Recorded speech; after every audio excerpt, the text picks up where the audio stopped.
tingin ko parang naisip nila na talagang time na siguro para umalis dahil talagang medyo umaangat na ako sa level dito.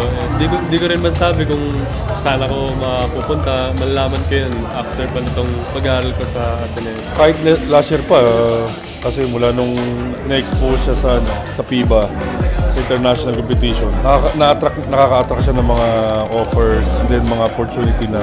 So habang tumatagal, lalong nagiging matibay yung mga offers sa kanya.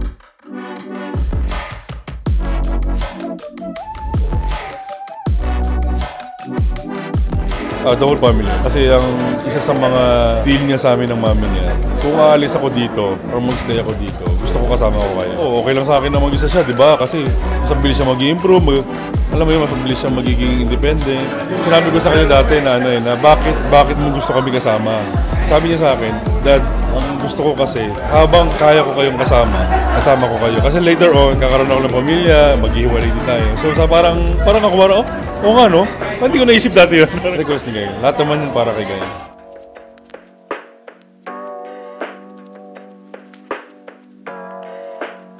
Hindi ko rin masasabi kung yun na yung last game. Isa rin yun sa mga iniisip ko pagdating nitong season na to na parang every game is my last game. Right after nung game, hindi ako umiyak. Hindi ko alam kung bakit. Yung pakiramdam ko lang na wala akong regret. Binigay ko yun talaga yung best ko. Kaya parang after nung game, hindi ako talagang nasasayangan ako dahil hindi kami nag-champion. Pero nandun yung feeling na hindi ka masyadong maiiyak dahil talagang alam ko na sa sarili ko na binigay ko lahat para sa team.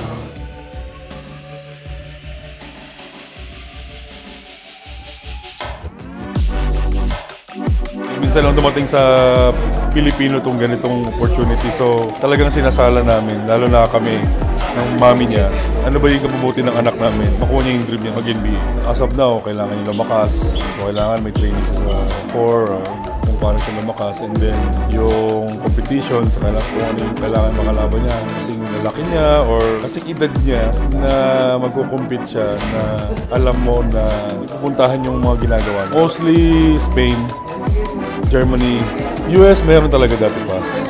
May Australia. Yung pangarap ko kasi is mag-NBA and i-represent yung Team Pilipinas.